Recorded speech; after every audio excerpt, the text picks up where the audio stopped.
అందరికీ నా నమస్కారాలండి. 9వ తరగతి ఎవరైతే చదువుతున్నారో unit 7 on killing a tree by Gieve Patel ఈ పోయం అయితే ఉంది. ఆన్ కిల్లింగ్ ఏ ట్రీ అంటే చెట్టుని చంపడం మీద జీవ్ పటేల్ గారు మాట్లాడుతున్నారు. ఏంటిది అంటే how to kill a tree, ఒక చెట్టుని ఎలా చంపాలి. ఇదేంటి ఇది కూడా చెప్తారా అంటే ఇక్కడ ఏందంటే ఒక సెటైర్ లాగా అన్నమాట ఇది. యాక్చువల్‌గా జీవ్ పటేల్ వీళ్ళే ఏ తరగతికి చెందిన వాళ్ళంటే పోయెట్ క్లాస్. పర్యావరణాన్ని కాపాడడం అనే విషయం మీద. అయితే చెట్టుని చంపడం ఈజీగా మనిషి చంపేస్తున్నాడు అనుకుంటున్నాడు. కానీ ఎంత కష్టమో ఏంటో ఇందులో వివరిస్తున్నాడనమాట. పర్యావరణాన్ని కాపాడాలి. అనవసరంగా ఎలా పడితే అట్లా విచక్షణారహితంగా చెట్లను నరకడం గానీ అలాంటివి చేయకూడదు అని ఒక సెటైరికల్‌గా ఇది చెప్పడం అయితే జరిగిందనమాట. You must have observed people cutting down trees. మీరు చూసే ఉంటారు ఈజీగా మనుషులు ఏం చేస్తూ ఉంటారు, చెట్లను నరికేస్తూ ఉంటారు. But can they kill a tree, కానీ వాళ్ళు చంపగలరా చెట్టుని? Is it easy to do so? అంత సులభమా? Let us read the poem and find out what the poet says on killing a tree.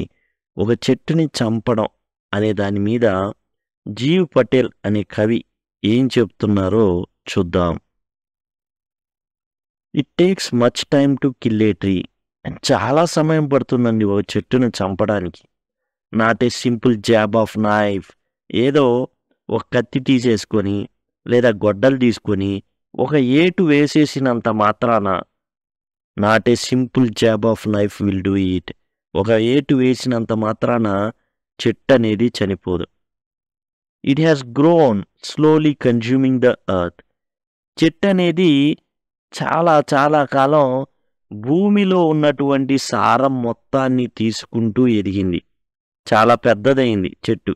ఎలా అయింది అంటే ఆ భూమిలోని సారం ఏదైతే ఉందో ఆ సారాన్ని తీసుకుంటూ పెద్దదైంది. Feeding upon its crust. భూమి యొక్క పై భాగం ఏదైతే ఉందో దాన్ని తినుకుంటా, కన్జ్యూమింగ్ అంటే తీసుకుంటూ అది పెరిగింది. Feeding upon its crust. భూమి యొక్క పై ఉపరితలం దానికి ఏం చేసింది, పోషణ అనేది అందించింది. Absorbing years of sunlight, air, water అన్నమాట. టోటల్గా ఏంటంటే భూమి నుంచి ఏవైతే మూలకాలు కావాలో, ఏవైతే పోషకాలు కావాలో అవన్నీ కూడా తీసుకుంటూ ఉంది.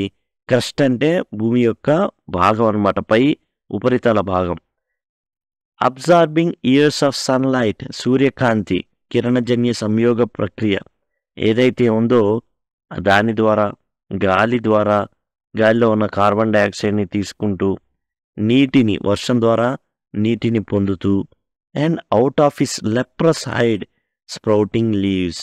లెప్రస్ హైడ్ అంటే మనకి కొంచెం కలర్డ్, డిస్కలర్డ్ బార్క్ ఏదైతే బెరడు ఉంటుందో ఆ బెరడు నుంచి ఏమొచ్చినాయి, ఆకులు అనేవి పుట్టుకొచ్చినాయి. ఇట్లా చెట్టు ఉందనుకోండి, మొక్క ఉంటుంది. ఏం జరుగుతుంది, వీటిలో నుంచి చిన్నగా ఆకులు వస్తూ ఉంటాయి. ఇట్లా చిన్న చిన్నవి, తర్వాత పెరిగి పెద్దదయ్యి మళ్ళీ కొమ్మలకి ఆకులు వస్తూ ఉంటాయి. ఈ విధంగా వాటి యొక్క ఏదైతే పైన ఉన్న బెరడు భాగం నుండి, లెప్రసైడ్ అంటే డిస్కలర్డ్, కలర్ అనేది ఏమీ లేనటువంటి భాగాలన్నమాట. స్ప్రౌటింగ్ లీవ్స్, అక్కడి నుంచి ఏం పుడతాయి, ఆకులు అనేవి పుట్టడం అనేది జరుగుతాయి, మొలకెత్తుతాయి. సో హ్యాక్ అండ్ చాప్, నరికి నరికి, but this alone won't do it. నరకడం వల్ల ఏమీ దాన్ని చంపలేం, చెట్టుని చంపలేం. Not so much pain will do it. అంత పెయిన్ వచ్చిన ఆ చెట్టు అనేది ఏం చేస్తుంది, చావదు. నరికేశారు, నరకడం వల్ల చెట్టు అనేది చావదు, దెబ్బ తగిలింది. ఇప్పుడు మనిషి ఉన్నాడు, 2 నరకులు నరకంగానే రక్తం గారి చనిపోతాడు.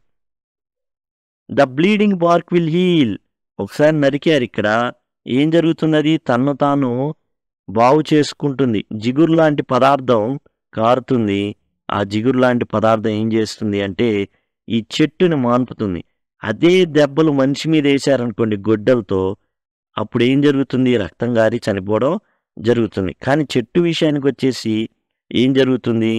తాను జిగురు లాంటి స్రావాన్ని వదులుతుంది. తనను తాను కాపాడుకుంటుంది, బాగు చేసుకుంటుంది.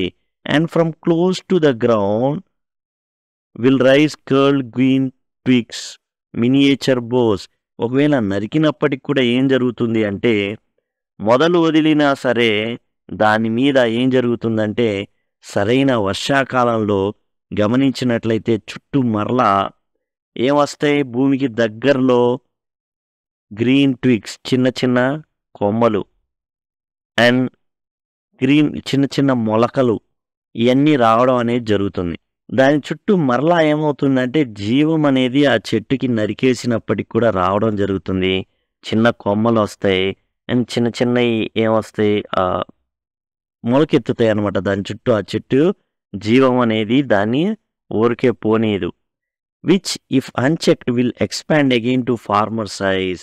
దాన్ని గనక సగం కొట్టేసో లేకపోతే కొంచెం మొదలు కొట్టేసో వదిలేసినా సరే గానీ ఏం జరుగుతుంది అంటే, అది ఖచ్చితంగా మరలా అంతకు ముందున్న స్థాయికి టైం పట్టొచ్చు.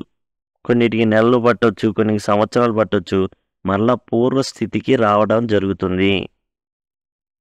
No, the root is to be pulled out. చెట్టుని చంపడం ఎలా అనే ఈ కోర్సులో చెప్తున్నాడు Gieve Patel. No no no, అలా చంపడం వల్ల ఏం జరుగుతుంది? చెట్టు చావదండి, మనిషిలాగా కాదు. ఓ 2 పోట్లు పొడవడం వల్ల రక్తం గారి చనిపోయేటట్టుంది. కానే కాదు, చెట్టుని చంపాలి అంటే ఎలా చంపాలో చెప్తున్నా వినండి. అట్లా గొడ్డలు తీసుకొని నరికేసినంత మాత్రాన చెట్టు చావదు. దాని మొదలు, కొమ్మలు అన్నీ నరికేయడం వల్ల చావదు. జస్ట్ మొదలు దాకా నరికేయడం వల్ల చావదు. ఎలా చంపాలంటే, the root is to be pulled out. ఇప్పుడు చెట్టు ఉందండి, ఈ చెట్టు ఉంది కదా, ఈ చెట్టుకి కింద అసలు పార్ట్ ఇక్కడ ఉంటుంది. ఏముంటుంది ఇక్కడ? వేర్లు ఉంటాయి దీనికి. అంత పెద్ద చెట్టు నిలబడింది అంటే దానికి కారణం లోపల ఉన్న వేర్లు. ఇవి కనబడవు. ఇది భూమిలో ఉంటాయి. Out of anchoring earth. ఇది భూమిని ఎట్లా అంటే ఒక లంగర్ లాగా ఇవి ఏర్పాటు చేసుకుంది. ఎట్లా అయితే నదుల్లో ఓడలు లంగరేస్తారు, దాని ద్వారా ఏం జరుగుతుందంటే ఓడ ఒకే ప్లేస్లో ఉంటుందన్నమాట. అట్లానే ఇక్కడ కూడా ఇది పునాదిగా చేసుకొని చెట్టు బతుకుతుంది. ఈ వేళ్ళు ఉన్నాయి చూసారా, వాటిని పీకేయాల. It is to be roped. ఏం చేయాలి? మొత్తం వేళ్ళన్నిటినీ ఏడందో మెయిన్ పార్ట్ చూసుకొని కట్టేసి దాన్ని ఏం చేయాలి? ఒక బుల్డోజరో లేకపోతే ఒక జేసీబీయో పెట్టి బలంగా లాగించాలి. Snapped out. ఏం చేయాలి? బలంగా లాగేయాలి ఈ మొత్తాన్ని. Or pulled out entirely. ఆ భాగం మొత్తాన్ని కూడా ఏం చేయాలి? లాగి పడేయాల. అవుట్ ఆఫ్ ఎర్త్ కేవ్ అంటే భూమి యొక్క తొర్ర ఏదైతే ఉందో మనం చెప్పుకున్నాం చూసారా, ఇది ఈ పార్ట్ మొత్తం లాగేసామనుకోండి ఇక్కడ నుంచి ఈ వేళ్ళని, ఇక్కడ ఒక తొర్ర ఏర్పడిద్ది. అదే earth cave. Out from earth cave, ఆ తొర్రలో నుంచి మొత్తం లాగిపడేయండి. And the strength of the tree exposed. అది అసలు చెట్టు బలం కనబడే ఆకుల్లోనో కొమ్మల్లోనో లేకపోతే దాని కాండంలోనో కాదు, భూమి లోపల ఉన్న వేళ్లలో ఉంటుంది దాని దమ్ము ఏంటో. ద సోర్స్, అదే మెయిన్ మూలం. వైట్ అండ్ వెట్ ఎలా ఉంటుంది? పైన డిస్కలర్ బాక్ లేకపోతే ఎండిపోయినటువంటి చెట్టులాగా కనబడుతుందా? లోపల మాత్రం వేర్లు తెల్లగా ఉంటాయి, తడిసి ఉంటాయి. ద మోస్ట్ సెన్సిటివ్, చాలా మెత్తగా ఉన్నట్టు ఉంటాయి. Hidden for years inside the earth. చాలా నాళ్ళు భూమి లోపల అవి ఏంటంటే నాని భద్రంగా ఉంటాయి. ఎట్లా ఉంటాయి భద్రంగా అంటే, లోపల వేళ్ళు చాలా సెన్సిటివ్గా ఉండి తడిసి ఉండి, అంటే ఎక్కడి నుంచి గ్రహిస్తున్నాయి వాటరు? భూమి లోపల నుంచి గ్రహిస్తున్నాయి. ఆ వాటర్ని గ్రహించి చెట్టుకి అందజేస్తూ తడిగా తెల్లగా ఉన్నాయి, చాలా సెన్సిటివ్గా ఉంటాయి. Then the matter of scorching and choking. ఇప్పుడు చెట్టు ఉంది కదా, ఈ చెట్టు ఉంది, చాలా పెద్దది. దీని యొక్క బలం ఎక్కడుంది? వేళ్ళలో ఉంది. ఇప్పుడు ఏం చేసాం మనం?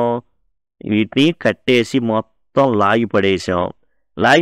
అయిపోయింది అనుకుంటున్నారా? చెట్టుని చంపేసాం అనుకుంటున్నారా? లేదు. Scorching and choking in sun and air. లాగి పడేసిన తర్వాత ఎండకి ఎండేయాలి. దాన్ని ఏం చేయాలి? నులిమేయాల. ఎండకి ఎండేస్తే ఏం జరుగుతుంది? గాలిలో ఉండే తేమ దీనిలో తేమను లాగేస్తుంది. ఎండకి ఎండుతుంది. దాంతో బ్రౌనింగ్. అప్పుడు దాకా తెల్లగా ఉన్నది ఎలా తయారైద్ది? బయట చెట్టు ఏ విధంగా అయితే కలర్ ఉందో ఆ కలర్లోకి మారుతుంది. చిన్నగా వైట్గా ఉన్నది కాస్త గోధుమ రంగులోకి, ఆ తర్వాత గట్టిగా అయిపోయి ఏమవుతుంది అంటే అంతకుముందు ఉన్న కలర్ పోతుంది. ట్విస్టింగ్, విదరింగ్, దాన్ని మెలిపెట్టేయండి, బాగా ఎండేయండి.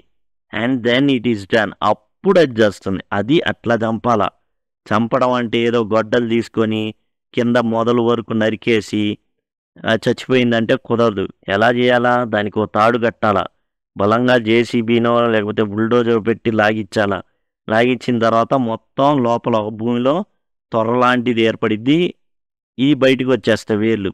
ఆ వేళ్ళని ఏం చేయాలా? ఇంకా కక్ష పోలా, ఇంకా ఏం చేయాలా? ఎండలో ఎండేయాల. ఎండేస్తే అప్పుడు వాటిలో ఉన్న వాటర్ అంతా పోయిద్ది.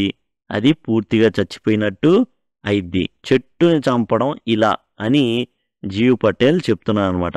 యాక్చువల్గా అయినా నిజంగా చెట్టుని చంపే ట్రైనింగ్ ఇస్తున్నారంటే కాదు. ఎలా మనం ప్రకృతిని హింసిస్తున్నామో ఆయన చెప్పడం జరిగింది. సగం ప్రాణం ఆ విధంగా తీసేస్తున్నాం. ఈ చెట్టుని మనం ఇలా చంపేస్తున్నాం, ప్రకృతిని చంపేస్తున్నాం. కాబట్టి కొంచెం అయినా స్పృహ కలిగి మనిషి బతికితే బాగుండు అనేది జీవ్ పటేల్ గారి యొక్క ఉద్దేశం. ఇక క్వశ్చన్ అండ్ ఆన్సర్స్ చూద్దామండి. ఈ పేజ్లోనే మనకి ఏదైతే పోయే ఉందో వెంటనే క్వశ్చన్ అండ్ ఆన్సర్స్ ఉన్నాయి. Can a simple jab of knife kill a tree? Why not? ఒక దెబ్బ కత్తితో ఒక ఏటు వేస్తే చెట్టు చనిపోగలదా? ఎందుకు కాదు? మనిషి ఉన్నాడు అనుకోండి, ఓ పోటు పొడిచామనుకోండి, అయిపోయింది, కథం వదిలేస్తే. No, a simple jab of knife cannot kill a tree. కాదు. ఏదో ఒక కత్తితో ఒక దెబ్బేసినంత మాత్రాన చెట్టు అనేది చావదు. It is because it takes many years for a tree to grow and rise out of earth. ఎందుకంటే చెట్టు అనేది ఒక్క రోజులో అయింది కాదు. విత్తనం, ఆ తర్వాత మొక్క అవుతుంది. మొక్క ఎన్నో గడ్డు పరిస్థితులను ఎదుర్కొని, వరదలు, కరువు ఎదుర్కొని అది బలమైన వృక్షంగా మారుతుంది. Simple jab of knife cannot kill it because it will slowly rise again and grow to its original size. ఎందుకంటే ఒక కత్తి గనక లేకపోతే గొడ్డల్లో నరికేసినా కానీ ఏం జరుగుతుంది అంటే అది చావదు, కానీ మరలా ప్రాణం పోసుకుంటుంది. మరలా దాని యొక్క పూర్తి సైజుకి అది రాగలదు. అయితే కొన్ని సంవత్సరాలు పట్టొచ్చు. చంపేసినంత మాత్రాన, దాన్ని నరికేసినంత మాత్రాన ఉండదు. ఎక్కడి నుంచో సైడ్ల నుంచి ఏం జరుగుతుంది అంటే చిన్న చిన్న కొమ్మలు వస్తాయి, వచ్చేసి మరలా అది పెరగడం మొదలవుతుంది. Question number 2. How has the tree grow to its full size? List the words suggestive to it's life and activity. ఇక్కడ మనం చూసినట్లయితే చెట్టు ఎట్లా పూర్తి స్థాయిలో అంత పెద్దదిగా ఏర్పడే క్రమంలో మనకి ఈ పోయంలో చెప్పారనమాట. ఇప్పుడు ఈ చెట్టు అనుకోండి, ఇందులో రకరకాల లైఫ్ యాక్టివిటీస్ ఉంటాయి ఈ చెట్టు ఎదిగే క్రమంలో. అవి ఏం చెప్పారు ఈ పోయంలో అది అడిగారనమాట. The unchecked growth of tree has let it mature to its full size. విత్తనం మొక్క అయింది, ఎవరు పీకలేదు, వర్షాలు పడ్డాయి, కరువులు వచ్చినాయి, అయినా కానీ తట్టుకొని నిలబడి అది మహావృక్షంగా అయింది. It has consume the earth అంటే భూమిలో ఉన్న సారాలని తిన్నది. Rose above it by absorbing years of sunlight. సంవత్సరాల తరబడి సూర్యకాంతిని అది ఏం చేసిందంటే తీసుకుంది. కిరణజన్య సంయోగ క్రియలో పాల్గొంది. గాలిని తీసుకుంది, కార్బన్ డైఆక్సైడ్ తీసుకుంది, నీళ్ళని తీసుకుంది భూమి యొక్క క్రస్ట్ నుంచి. అంటే క్రస్ట్ అంటే ఏదైతే భూమి యొక్క పైభాగం ఉందో ఆ ప్రాంతం నుండి. ఇక చెట్టు ఎదిగే క్రమంలో the word suggestive of it's life and activity are as follows. ఎదిగే క్రమంలో ఏదైతే పదాలు ఈ పోయంలో చెప్పిన చూద్దాం. గ్రోన్ ఎదగడం, పెరిగి పెద్దదవడం. కన్జ్యూమింగ్ తినడం. రైజింగ్ అంటే పెరగడం. ఫీడింగ్ అంటే తినడం. అబ్జార్బింగ్ గ్రహించడం. స్ప్రౌటింగ్ మొలకెత్తడం. పెయిన్ నొప్పి. బ్లీడింగ్ రక్తం కారడం. మనిషికి రక్తం కారుతుంది. అండ్ చెట్టుకు వచ్చేసి రసం కారుతుంది. కొన్ని జిగుర్లు కారుతాయి అన్నమాట. బ్లీడింగ్ అంటే రక్తం కారడం. హీల్ దాన్ని తాను బాగు చేసుకోవడం. ఎక్స్పాండ్ విస్తరించడం. What is the meaning of bleeding BARC? What makes it bleed? రక్తం కారేటటువంటి బెరడు నుంచి రక్తం కారడం అంటే ఏంటి? What makes it bleed? ఆ బెరడు ఎందుకని కారుతుంది ఆ విధంగా? యాక్చువల్గా బ్లీడింగ్ అంటే రక్తం కారడం. ఇక్కడ చెట్టుకు వచ్చేసి జిగురు లాంటి స్రావాలు కారుతాయి. Bleeding bark refers to area on the tree trunk where it has been hit with the axe. ఇక్కడ గొడ్డలు పెట్టి నరుకుతారనమాట. నరికినప్పుడు చెట్టుగా భాగం ఏం జరుగుతుంది? తను తాను బాగు చేసుకోవడానికి స్రావం అనేది వస్తుంది. It bleeds because the wood cutter has wounded the tree by cutting and chopping it. ఎందుకు అది కారుతుంది ఆ విధంగా అంటే, చెట్లు నరికే వాళ్ళు దాన్ని ఏం చేశారు? గాయపరిచారు కాబట్టి అందుకు కారుతుంది అన్నమాట. దాన్నే బ్లీడింగ్ బార్క్ అంటారు. స్రావాలు కారడం అనేది జరుగుతుంది. మన చెట్టుకి ఎప్పుడైనా కానీ చిన్న రాయితో కొట్టామనుకోండి, ఆ భాగాన్ని కవర్ చేసుకోవడానికి జిగురు లాంటి పదార్థం కారుతుంది.